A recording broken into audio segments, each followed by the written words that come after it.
Oke, sekarang kita harus tahu dulu apa itu ilmu ekonomi. Ilmu ekonomi adalah suatu bidang ilmu pengetahuan yang sudah berkembang sejak beberapa abad yang lalu. Jadi ini bermula ketika Adam Smith menerbitkan bukunya yang berjudul An Inquiry into the Nature and Cause of the World of Nation.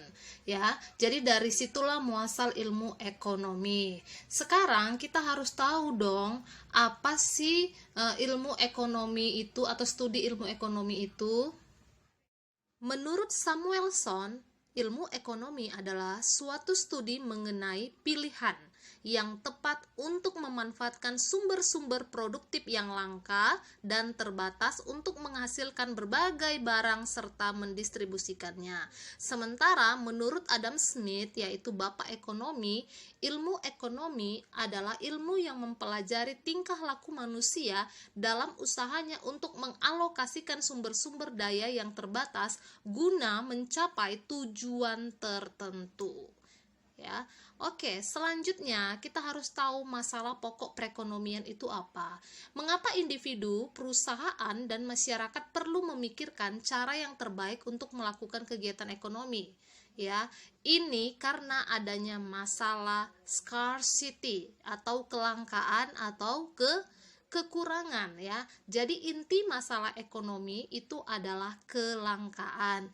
Jadi kelangkaan itu ada yang menyebabkan ya. Penyebab kelangkaan itu adalah kebutuhan masyarakat yang tidak terbatas, sementara faktor produksi yang terbatas. Jadi artinya kebutuhan manusia itu terus berkembang, tidak ada batasnya.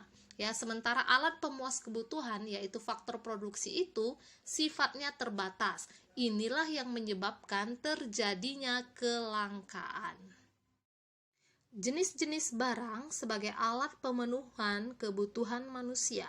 Yang pertama, berdasarkan cara memperolehnya, yaitu barang ekonomi dan barang non-ekonomi atau barang bebas. Barang ekonomi adalah barang yang didapat dengan cara mengorbankan sesuatu untuk mendapatkannya. Contohnya BBM. Ketika kita membeli BBM, maka kita mengeluarkan biaya untuk mendapatkannya. Begitu juga dengan alat-alat elektronika. Yang kedua, yaitu barang non-ekonomi atau barang bebas. Barang yang bisa didapat tanpa pengorbanan ataupun biaya. Contohnya apa? Contohnya sinar matahari, kemudian contoh yang lain adalah udara, ya. Itu kita peroleh tanpa pengorbanan. Baik, jenis barang yang kedua berdasarkan kepentingannya, yaitu barang inferior, yaitu barang yang pemakaiannya ditambah ketika pendapatan bertambah. Contohnya apa? Waktu pendapatannya masih kecil, dia menggunakan barang tiruan ya atau palsu. Ketika pendapatannya naik, dia menaikkannya menjadi barang yang asli ya.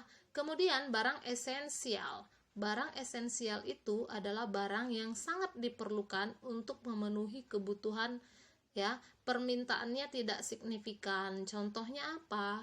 Contohnya kebutuhan pokok ya, seperti beras, minyak goreng, telur, sayur-sayuran dan lain sebagainya. Kemudian selanjutnya kita akan lihat adalah barang normal.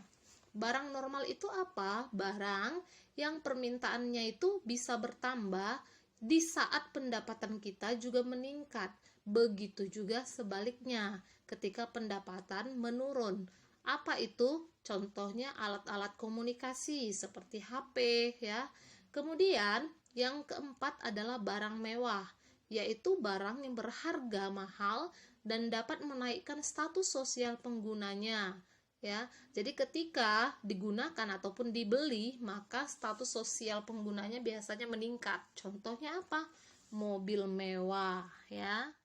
Baik, jenis barang berdasarkan cara penggunaannya. Yang ketiga, yaitu barang pribadi. Barang pribadi adalah barang yang dimiliki dan digunakan oleh individu atau perorangan ya. Jadi dia dimiliki dan digunakan perorangan. Contohnya pakaian, itu kan nggak dipakai bersama. Yang kedua, itu adalah barang publik. Barang yang digunakan untuk kepentingan masyarakat umum. Contohnya angkutan umum ya, itu digunakan untuk kepentingan umum. Jadi termasuk dia golongan barang publik atau barang umum. Jadi inilah dua jenis barang berdasarkan cara penggunaannya. Sekarang jenis barang yang keempat, yaitu berdasarkan hubungan pemakaiannya. Ini ada barang substitusi dan ada barang komplementer. Barang substitusi itu maksudnya barang pengganti, di mana barang dapat digantikan dengan barang lainnya. Contohnya, ketika tidak ada beras bisa digantikan dengan jagung ya. Jadi beras adalah substitusi jagung. Kedua, barang komplementer, komplit, pelengkap. Barang yang kegunaannya bertambah jika digunakan bersamaan dengan barang lain. Contohnya apa? Kaos kaki dengan sepatu ya. Jadi dia dipakai bersamaan, jadi saling melengkapi ataupun disebut barang komplementer. Oke, jenis barang yang kelima berdasarkan proses pengelolaannya. Ada barang mentah, barang setengah jadi, dan barang jadi. Barang mentah itu barang yang belum mengalami pengelolaan, contohnya kapas ya. Setelah diolah dia menjadi barang setengah jadi ya, barang yang telah diproses tetapi belum menjadi barang siap pakai. Contohnya apa? Kapas tadi menjadi benang. Kemudian barang jadinya apa? Barang yang telah diperoleh atau diproses hingga siap untuk digunakan. Contohnya baju ya. Jadi mulai dari kapas menjadi benang kemudian menjadi baju. Itu adalah jenis barang berdasarkan proses pengelolaannya, yaitu barang mentah, setengah jadi, dan barang jadi. Baik, selanjutnya kita akan bahas mengenai jenis barang yang keenam, itu berdasarkan bentuk ya dan sifatnya. Yang pertama itu adalah barang tetap. Barang yang bersifat tetap dan tahan lama ya. Kemudian yang kedua adalah barang bergerak, yaitu barang yang bersifat tidak tetap dan masa pakainya pendek. Contohnya apa? Bahan bakar ya, seperti gas. Contoh barang tetap tadi apa? Mesin-mesin ya, mesin pabrik. Jadi mesin pabrik itu barang yang bersifat tetap dan tahan lama. Kemudian contohnya bahan bakar tadi seperti gas itu adalah barang yang bersifat tidak tetap dan masa pemakaiannya pendek, makanya ada yang namanya isi ulang. Oke. Pengelompokan kebutuhan manusia. Kebutuhan dapat dikelompokkan ke dalam beberapa jenis. Yang pertama berdasarkan intensitasnya. A. Kebutuhan primer, yaitu kebutuhan yang harus dipenuhi demi kelangsungan hidup ya. Jadi kalau tidak dipenuhi maka akan terganggunya kelangsungan hidup. Contohnya makanan, pakaian, dan tempat tinggal. Yang kedua itu adalah kebutuhan sekunder, kebutuhan pelengkap yang dipenuhi setelah kebutuhan primer tadi terpenuhi. Contohnya sepatu dan tas. Jadi setelah bisa membeli makanan biasanya orang membeli sepatu. Setelah bisa punya pakaian biasanya orang beli tas. Jadi sepatu dan tas itu kebutuhan sekunder ya. Jadi ini harus dipenuhi setelah kebutuhan primer terpenuhi. Yang ketiga itu adalah kebutuhan tersier, kebutuhan mewah yang dipenuhi setelah kebutuhan primer dan sekunder terpenuhi. Contohnya mobil mewah, perhiasan, villa mewah ya. Jadi intinya kebutuhan tersier juga itu harus terpenuhi apabila kebutuhan sekunder dan primernya terpenuhi. Jadi nggak bisa dibalik ya.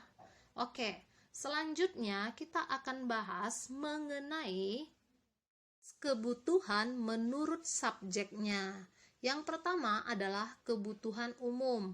Kebutuhan umum itu kebutuhan yang berhubungan dengan masyarakat atau disebut juga kebutuhan sosial. Contohnya jalan raya, jaringan listrik. Jadi ini kebutuhan umum. Yang berikutnya adalah kebutuhan pribadi atau subjek itu sendiri. Contohnya apa? Buku, ya, kacamata. Jadi itu hanya digunakan oleh pribadi. Oke, selanjutnya kita akan bahas jenis-jenis kebutuhan berdasarkan waktunya, yaitu kebutuhan sekarang dan kebutuhan yang akan datang. Kebutuhan sekarang itu tidak bisa ditunda ya, pemenuhannya harus dilakukan saat itu juga.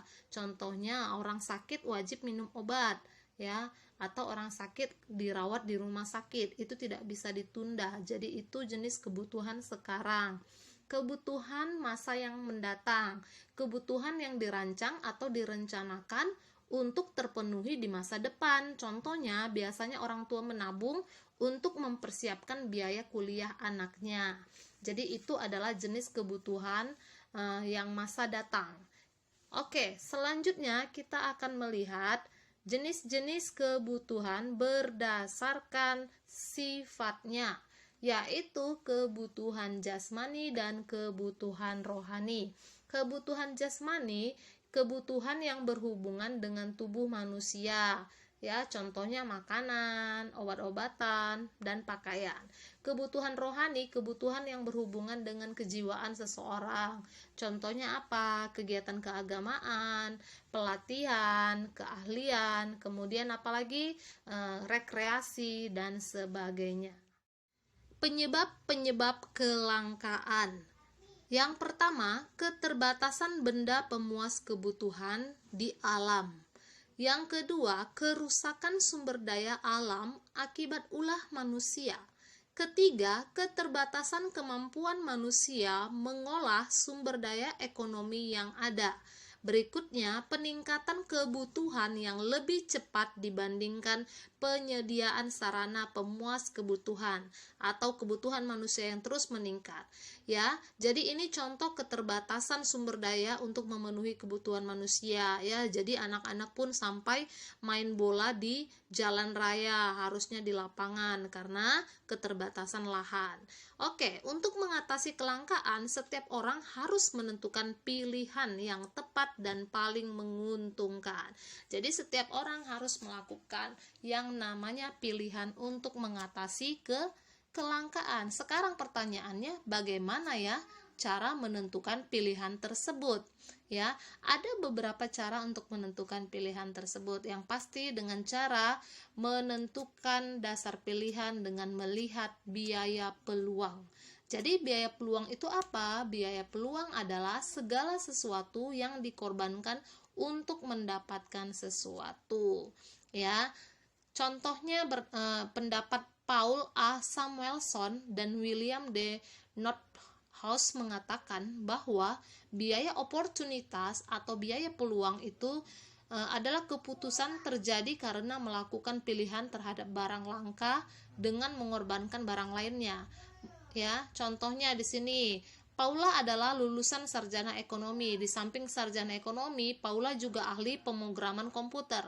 Sebagai ahli pemrograman komputer, Paula telah digaji sebesar 2 juta per bulannya. Namun, naluri kewanitaan Paula memutuskan untuk menjadi dosen di suatu perguruan tinggi.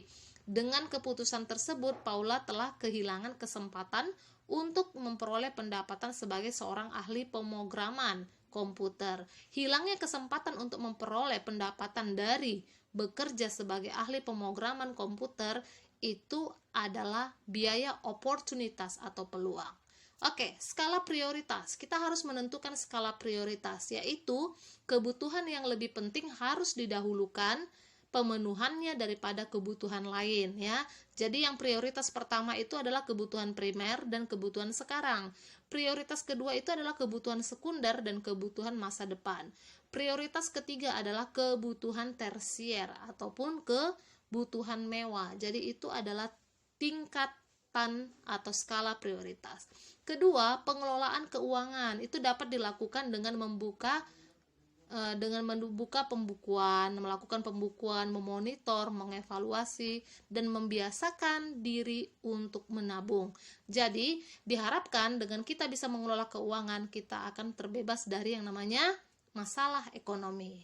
Oke, sekian dulu penjelasan untuk kali ini. Sampai ketemu di pelajaran-pelajaran berikut.